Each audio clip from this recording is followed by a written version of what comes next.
So what was Clarisse's fatal flaw? The concept of a fatal flaw is a burden that every demigod has to bear, and we know that the best way to overcome such a flaw is to first understand it. These traits are usually strong in moderation and only become problems once they go too far. But we don't actually get any firm confirmation regarding what Clarisse's fatal flaw is, but we have a few ideas. So let's get started. For this, we're looking at the dominant trait that makes Clarisse the strongest, because before a fatal flaw becomes fatal, it's actually a really potent source of strength and motivation. Percy's loyalty defines who he is and has led to just about all of his adventures, and similarly, Annabeth's pride means that she keeps pushing herself further and further, and it's only once she's thoroughly in over her head that it became a problem. So with Clarisse, our first thought was pride, but not in the same way that Annabeth's fatal flaw is pride. We think it's more nuanced.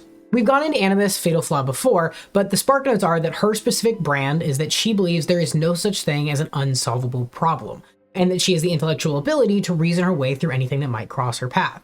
She never entertains the idea that she's not smart enough to do something. But with Clarisse, we believe that her pride is more closely tied to her sense of honor, since this is what drives her strongest character moments. She takes the quest during the Sea of Monsters in order to honor what it means to be a daughter of Ares, and to fill the shoes of the warrior that she's been training to be.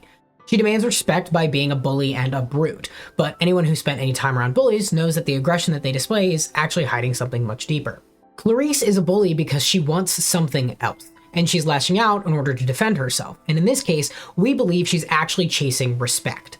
She is the most formidable warrior that Camp Half-Blood has during her time there, and the Ares cabin has always been regarded as a cabin of savages and anarchists.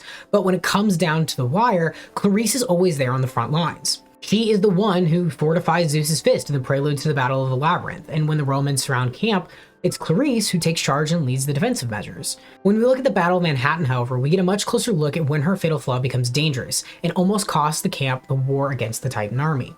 Her honor had been damaged by her feud with the Apollo cabin, and as a result, she withdraws her entire cabin from the fight with no other intention than to send a message. She doesn't even reach a cabin consensus with the rest of her siblings. She makes the executive decision to pull her cabin out of the war because her own personal feelings toward her feud with Michael Yu and the Apollo campers. This was not a collective decision. This was Clarisse's flaw becoming a flaw rather than an asset, and it ended up costing Selena her life. We can reinforce this idea when we look at the actual siege of Troy, which The Last Olympian is heavily based on, especially when it comes to Clarisse and the role that she plays in the war. Percy is the one who bathes in the Styx and bears the curse of Achilles, but it's Clarisse who actually plays into the same story beats that Achilles lived through. During the Trojan War, Achilles was treated very similarly to how Clarisse was treated in the books, as something of an attack dog. The Greeks pointed, and Achilles went and slaughtered whatever they needed him to kill.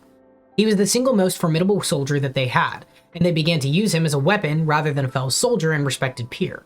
Eventually, he felt so dishonored that he abstained from fighting until he received the proper respect that he felt entitled to. He sat on the sidelines and let the Greeks see just how much he was carrying the war effort, and even after they started to realize their mistake, he still refused to fight. It became so bad that the army began hesitating to follow anyone other than Achilles into battle, and Patroclus eventually ended up stealing Achilles' armor and leading the army in his place. From a distance, Patroclus was able to impersonate Achilles as long as he was hidden under the helmet, and again, this is exactly what we see in The Last Olympian when Selena returns to camp. She dons Clarisse's armor and gets the Ares cabin into the fight, and much like Patroclus before her, she ends up dying as a result. The reason we say this is because even though we don't have any official confirmation that this is Clarisse's fatal flaw, we do know that it was Achilles. Annabeth's sense of hubris is much more self-centered and revolves around her own personal capabilities, but Clarisse's hubris is not as internally focused. At her core, she does care about camp and wants a means to show that she's important. She wants to be externally validated, whereas Annabeth doesn't need validation from anyone else. Except probably Athena. I feel like she needs it from Athena. Clarisse wants camp to recognize just how much she does for them, and that's why she makes herself such a loud presence. Remember, quests were considerably more rare before Percy arrived, and after Luke's failed quest, they were outright discontinued until Percy got them, which means that Clarisse was cooped up in camp for years. She's a soldier without a war to fight, which means that she has to make herself known within camp as the strongest fighter among them. This is why she takes the war games so seriously and why she hazes campers relentlessly. It's a posturing tactic that bullies use to feel important. She wants everyone to know that she is the strongest since she doesn't have an outlet to prove it, such as with a quest, and we can actually see her character become marginally more relaxed after quests make a comeback. In the Sea of Monsters, she's very protective of her duty and loathes the idea of Percy butting in on her mission to save the camp because this is her chance to prove herself. Clarisse wants the glory, and she wants the recognition of returning the Golden Fleece. And in the Battle of the Labyrinth, we learn that Chiron sent her on her own quest to scout out the labyrinth. Now, she's being more productive in an external setting by actually participating in battles that take place with an actual enemy rather than fellow campers. In The Last Olympian, we learn that the quest rules have basically gone out the window, and campers come and go regularly as needed. Clarisse has been on the front lines for months, and as a result, she's not bullying anyone in camp nearly as much, without the exception of Michael Yu, because she's finally found her purpose. She knows that they're looking up to her, so she doesn't have to force anyone to respect her. She finally has an outlet to earn respect on her own merits of her skills, rather than needing to posture to newbies. It's when she starts becoming overused and underappreciated that her pride gets the better of her, and just like Achilles, she falls into the trap of submitting to her fatal flaw. But that's our take on what Clarisse's fatal flaw is and how it plays into the development of our character throughout the series. But be sure to let us know what you guys think. Do you agree, or do you think that there's something else going on here? As always, we love this series, we love talking about this series, and we would love to involve you in the conversation down below. So be sure to reach out, and we'd love to have you. Take care, my friends, drive safe, and we'll see you in the next one.